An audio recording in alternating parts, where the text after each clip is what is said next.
आप सभी भक्तों का हमारे चैनल में हार्दिक स्वागत, अभिनंदन और वंदन है। आइए आज एक विशेष जानकारी को हम आप प्राप्त करते हैं।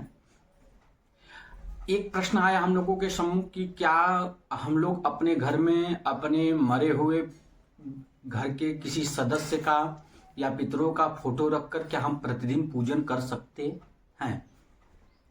और एक महानुभाव ने प्रश्न किया कि महाराज, जैसे लोग घर में पितरों का पूजन करते हैं अर्थात देवी देवताओं का पूजन करने के बाद उसी धूप दीप से उनका भी पूजन कर देते हैं, तो क्या ये करने का विधान सही है, करना चाहिए या नहीं करना चाहिए, इस पे विशेष दृष्टि डालिए। तो देखिए, हम आप सबको सरल भाषा में, सटीक भाषा में समझाने का प्रयास करते हैं और विश्वास ये होगा कि आप सब बुद्धिमान हैं, उसको समझने का भी पूर्ण प्रयास करेंगे। इसीलिए वीडियो के अंत तक बने रहें, जिससे आपको मुख्य अत्यधिक जानकारी प्राप्त होती रहे। तो आइए जानते हैं कि क्या पितरों का फोटो रखकर उनका पूजन किया जा सकता है।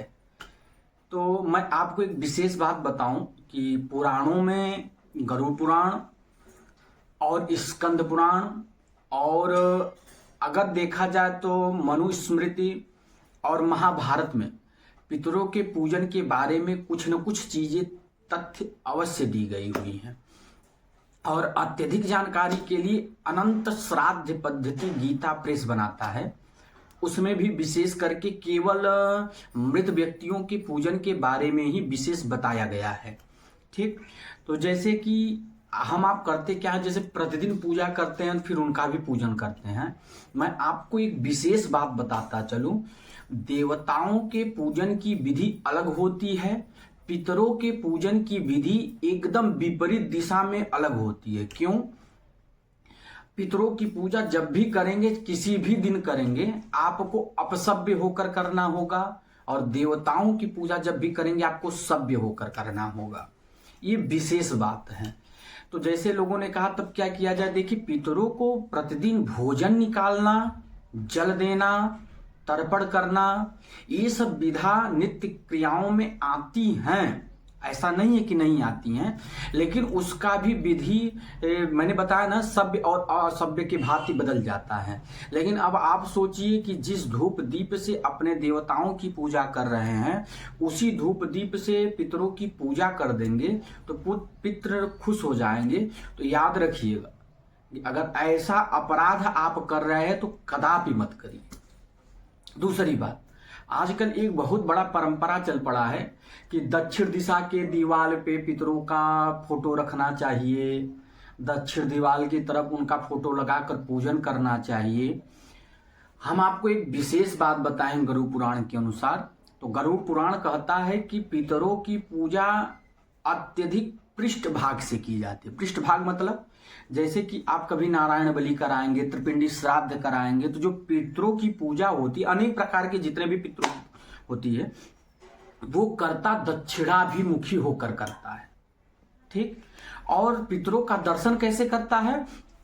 पितरों को दक्षिण दिशा की तरफ जाते हुए देखता है। आप सोचिए कि आप दक्षिण दिशा की तरफ मुख करके देखिए, हमने कहा ना, एक तर्क और एक विशेष अपने विवेक का प्रयोग करना बहुत बड़ी आवश्यकता है इस जमाने के मनुष्यों को।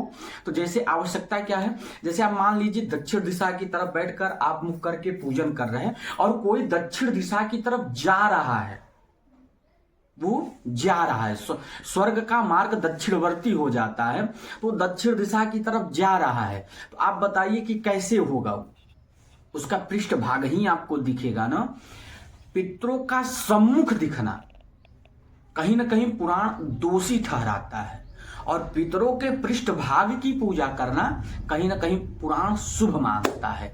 इसीलिए विशेष आपसे एकदम विनम्र निवेदन है कि आप घर में जब भी देवी देवताओं का पूजन करें तो उसमें पितरों का पूजन करने से बचें। तो लोगों ने कहा तो क्या धूप दीप दिखाना चाहिए कि नहीं? देखिए, पितरों के लिए एक अलग अलग दिन निर्धारित किया गया है। आप पितरों की पूजा करिए, लेकिन विशेषतः पौराणिक विधि के साथ करिए। अगर नहीं हो पा रहा तो पितरों को केवल भोजन दान करिए, जिससे कि आपके पितरों को खुशी प्राप्त होगी, पितृ शांत होंगे, और पितृ अगर शांत रहेंगे तो आपके घर में संतानोत्पत्ति होगी और आपके संतान सब खुशहाल होंगे और उन रोग से निवृत्ति प्राप्त करेंगे। इसीलिए पूजन से बचें, और अगर पूजन करना हो तो विधि विधान से करें। आगे की वीडियो में आपको पूजन के विधि के बारे में पूर्णतः बता दिया जाएगा। और इसीलिए आपसे सविनय विनम्र निवेदन है कि भगवान की पूजा के साथ पितरों की पूजा न करें, उनके साथ उनका तस्वीर न रखें, पूर्ण प्रयास न करें उनको प्रतिदिन बुलाने का। क्यों? क्योंकि बुलाने के बाद विदा करने का भी विधान पितरों का बहुत बृहद है। इसीलिए इससे बचें और सकुशलता के साथ उनको केवल भोजन निकालिए दक्षिण दिशा की तरफ, छत पे, अटारी पर, कहीं दक्षिण दिशा की तरफ, जिससे कि पितृ प्रतिदिन भोजन करने के बाद, जलपान करने के बाद प्रसन्न हो। श्रीमन नारायण, श्री राधे।